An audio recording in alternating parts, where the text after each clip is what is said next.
Hi, everyone. I'm meteorologist Sean Sublette, and welcome to our Across the Sky podcast with Lee Enterprises.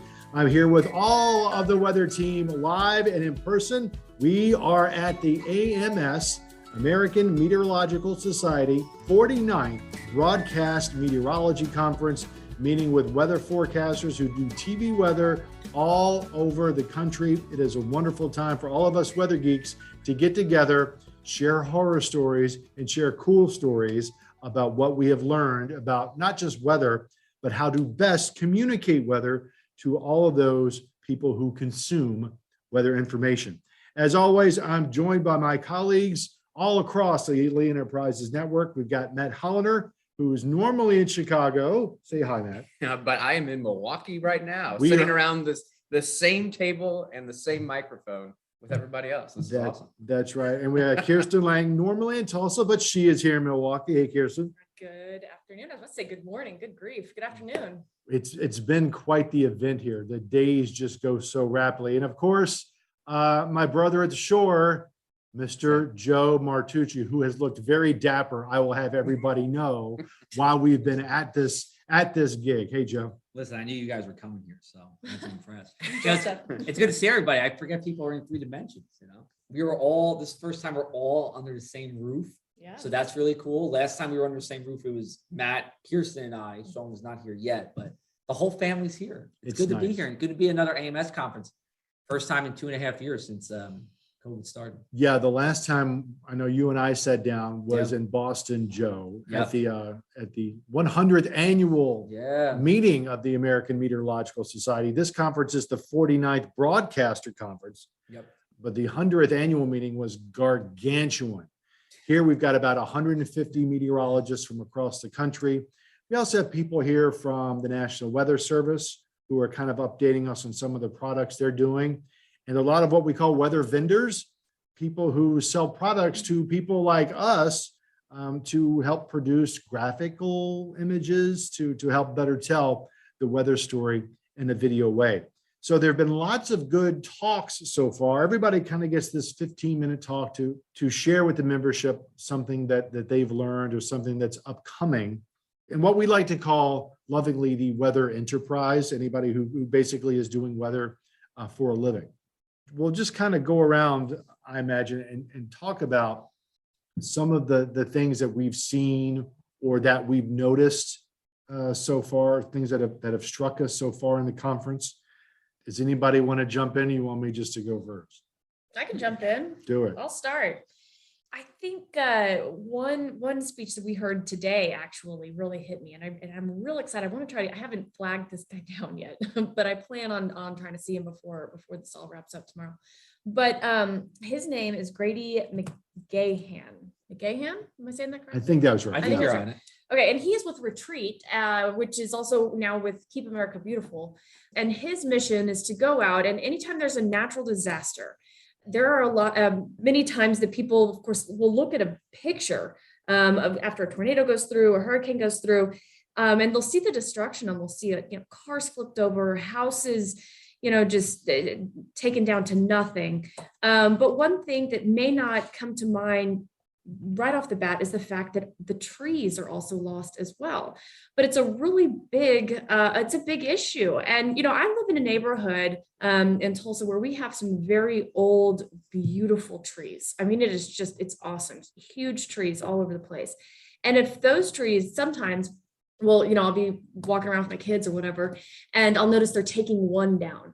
And when that one tree goes down, I'm sad about it because it's almost kind of like it just changes I don't know, the whole landscape of my neighborhood. But what you have to think about is when these natural disasters come through, they take a lot of trees down. I mean, hundreds of trees down in their path, at least they can. And so his mission is to go out and to replant trees in those areas and neighborhood trees, in those areas. And so I think that's awesome. It's, again, something that maybe hasn't even admittedly struck me or that I've thought about in the past whenever natural disasters go through.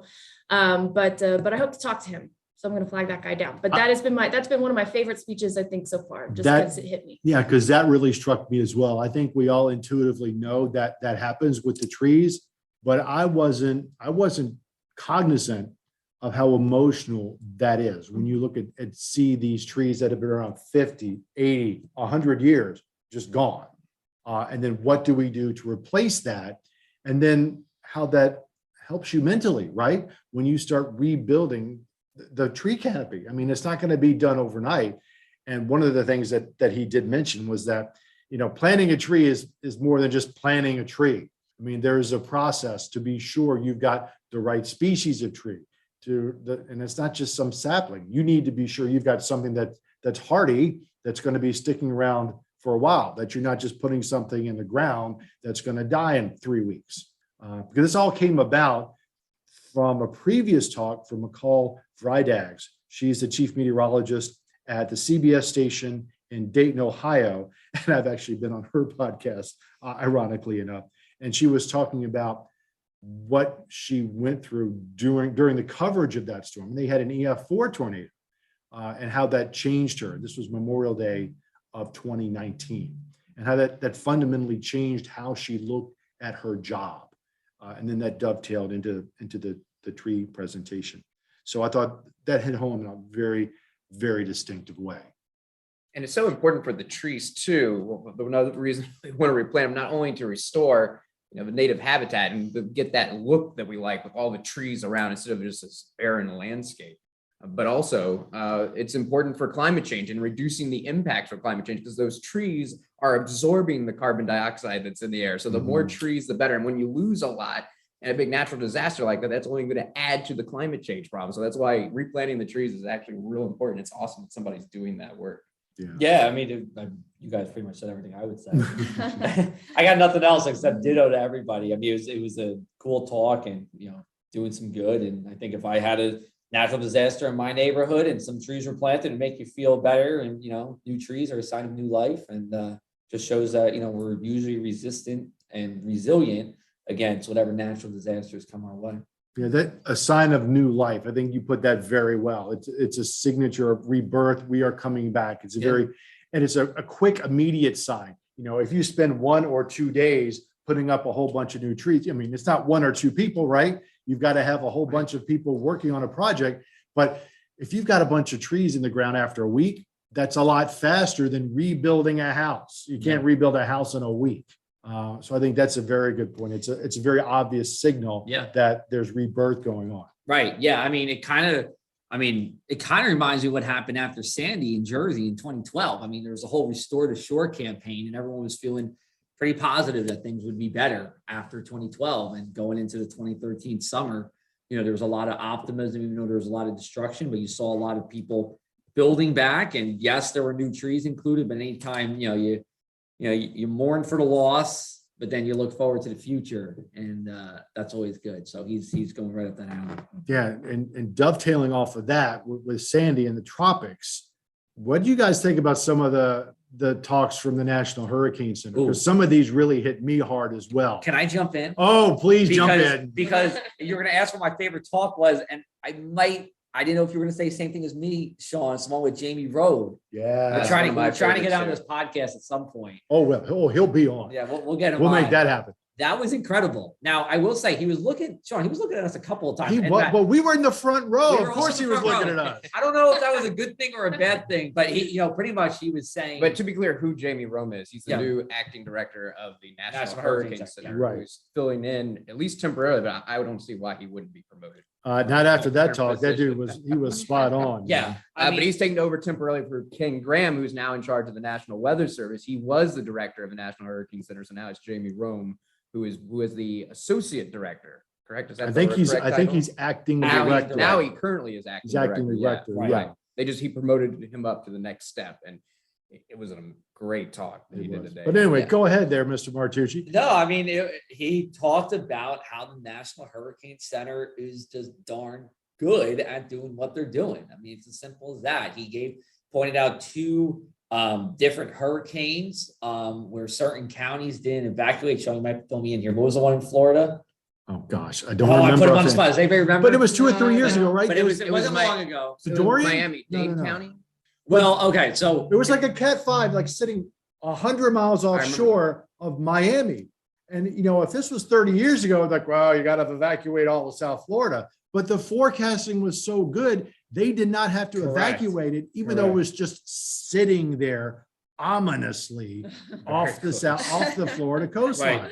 Yeah. I mean, to show when you're almost in that cone, that forecast cone, Miami-Dade County and Broward County were just on the outside, and they didn't evacuate because the emergency managers there who were responsible for making the evacuation calls said that the national, their conversations with the Hurricane Center thought that they didn't need it, even though they were just on the outside of the cone. That was incredible. And then there was another example they pointed to of a hurricane that was, a lot of the computer models were very narrowly pointed towards making landfall in like Western Louisiana, not too far away from Houston.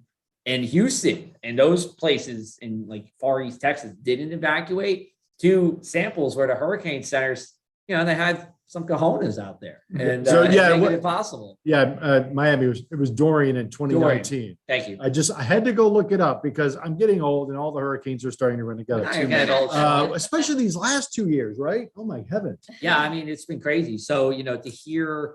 And so I don't think he necessarily said this, but we'll say, I mean, the hurricane forecasting has gotten so much better. I mean, a day 5 forecast cone for the track of that eye of the hurricane is as accurate as it was 3 days out 20 years ago. That's crazy. I mean, that's a great improvement. I mean, the work they done is exceptional. And I always tell people, some people are, well, what do you think, Sean? I'm like, look, unless I see something glaringly different, there's not a lot of reason for me to make a big change out of what the Hurricane Center is saying. This is their lives' work. This is what they've been doing.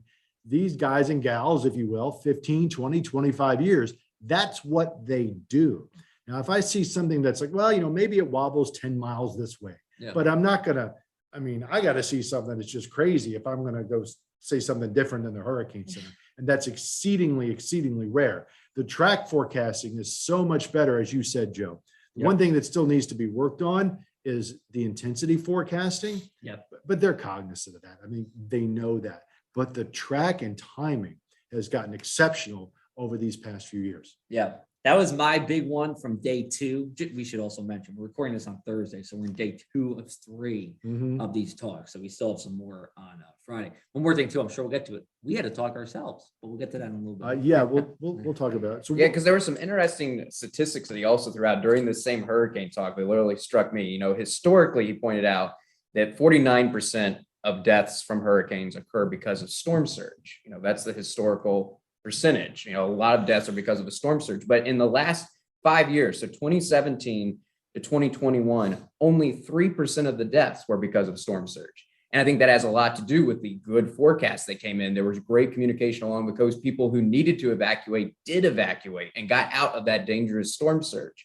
But the negative is that it's almost like there was a shift and where the deaths were occurring. Instead of more deaths occurring along the coast where the storm was making landfall, that number of deaths went down. The deaths inland away from the coast went up. 65% of the deaths were actually because of flooding from these storms, freshwater flooding, not the storm surge flooding. Freshwater and that's flooding. An important point. I think some people hear the term freshwater flooding. I don't think they know what that means. I mean, coastal flooding is ocean coming up over your head. Freshwater flooding means it rained like heck, and it's flooding from a river or a stream. But go ahead, Matt, I'm sorry. No, but that's the good point. Like, and he pointed out where a strong storm made landfall in Louisiana, I believe it was Ida, but then moved on inland and caused horrendous flooding up in the Northeast. And that's where the bulk of the deaths occurred with that storm. From when it was not the winds that killed people. It was the heavy rain that occurred way away from where the storm made landfall. And so that's why the communication is so important about what the hazards are, because often the wind certainly a hazard, but you can't focus on the category. We've talked about this on the podcast before, but the impacts along the entire path of the storm, even as it weakens, because you cannot ignore the flooding threat, especially with the number of deaths that are occurring. And also after the storm has passed, even after the flooding has occurred, the indirect deaths.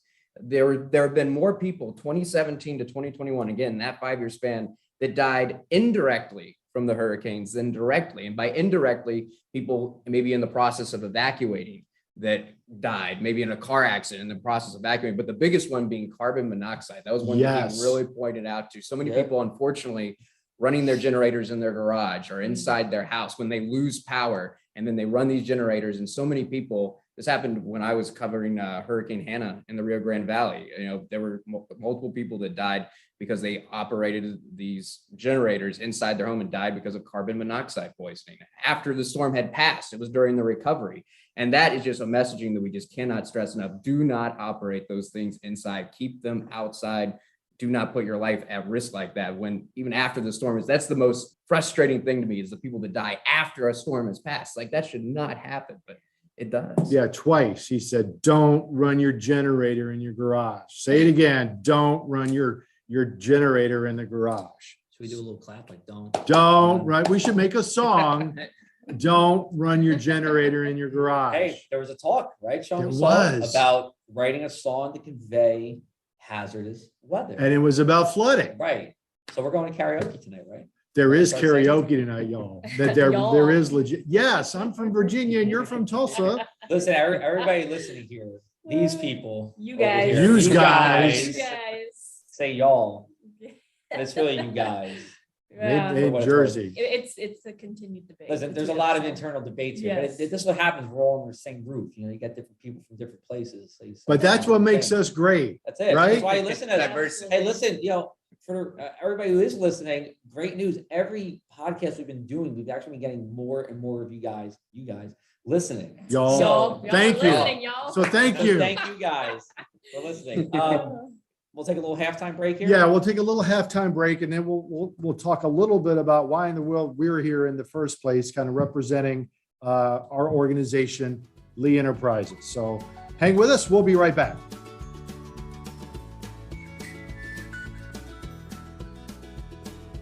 And welcome back to the Across the Sky podcast. I'm meteorologist Sean Sublette from the Richmond Times-Dispatch, along with my colleagues from across the Lee Enterprises Network, Joe Martucci at the Press of Atlantic City, Kirsten Lang at Tulsa World, and Matt Holiner, who is all over the place across the Midwest.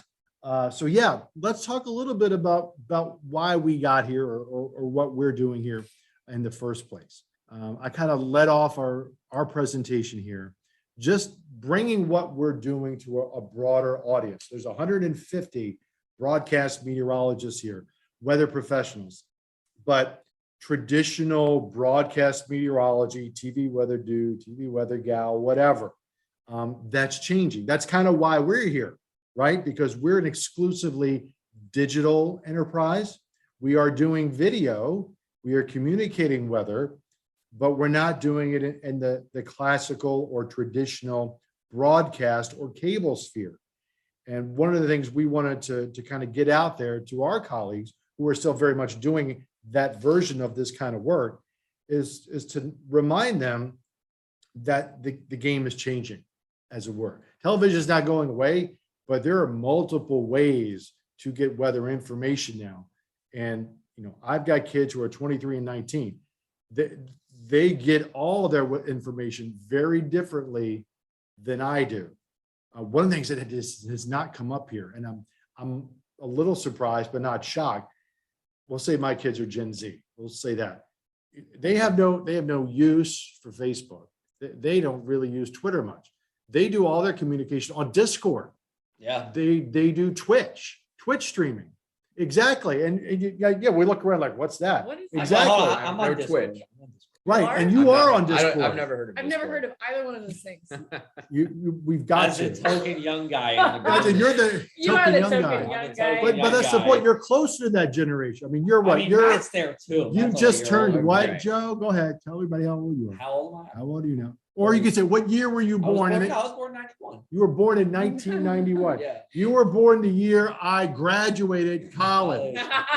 Okay. I was just a wee lad. But that's fine. I think it's important that we have a range of geographies around here, Yeah. but we also have a range of ages because look, people get their information different depending on the generation they're in. Yeah. I mean, look, my mom, 75, she has a hard time with Roku. In fact, she bless her heart. I set her up. She's like, how do you use this Roku? She calls her Roku. I love my mom so much. She is wonderful. Shout out. She is. Sublette over She here. is Yeah. wonderful. But anyway, I think that goes to the point that the way people ingest, if you will, weather information is changing, and it's changing rapidly. Yeah. I think just to kind of say what we were talking about, it was essentially what we do. So everybody, you guys who are listening, you see us through, our website. You might be reading us in print. You're watching our videos on social, but the one place we're not is on television. But we do have a reach. One of the great things about each of our properties, or in Matt's case, multiple properties, is that there is a deep history within each of these markets, one that predates television for the most part. The Press of Atlantic City started in the 1890s. Richmond Times-Dispatch has been there since the 1800s. I think same for you in Tulsa, right? I mean, I can't speak to all Matt's 32 properties. A lot over there. I'm not even but let's sure. just say most of them were around since before television. Right. So, we have a base of people who know at least the organization, and we are really, in a lot of ways, kind of the face of the respective organizations. We are mostly doing video, and we might not have, and I can speak in my case, we don't really have our reporters necessarily in the videos. Not that they're not shooting video, but we're actually a face that you see and and hopefully trust what we're doing. So that was the point of our talk today, and how digital has and will continue to grow. Lee Enterprises wants to continue to expand as we go into weather here, and we're doing this now. So I think overall, if everybody's listening here, you guys are on the wave of something that has been bubbling for a number of years, but we like to think, or at least I like to think, that this week is kind of pivotal towards changing people's mindsets from, hey, we can do this solely on the internet and in print as well. And that was kind of the basis for our talk that we had on Wednesday. And then I'm actually personally doing something on Friday on a panel with people from Washington Post, Space City Weather, Matt Lanza, who was on our podcast a couple of weeks ago, Irene Sands, who's very popular down in Florida, talking about being successful in the digital space. Yeah, but we've gotten positive feedback on our talk. We've had multiple people. I mean, again, it's mostly television meteorologists who are attending this conference, and they're like, wait a minute, what are y'all doing? How does this work? There's been lots of questions. People seem very interested in what we're doing, and asking us, because everybody's kind of familiar with what all the other television meteorologists doing. We all have the same job, but then they come to us. It's like, wait a minute, what y'all are doing is different.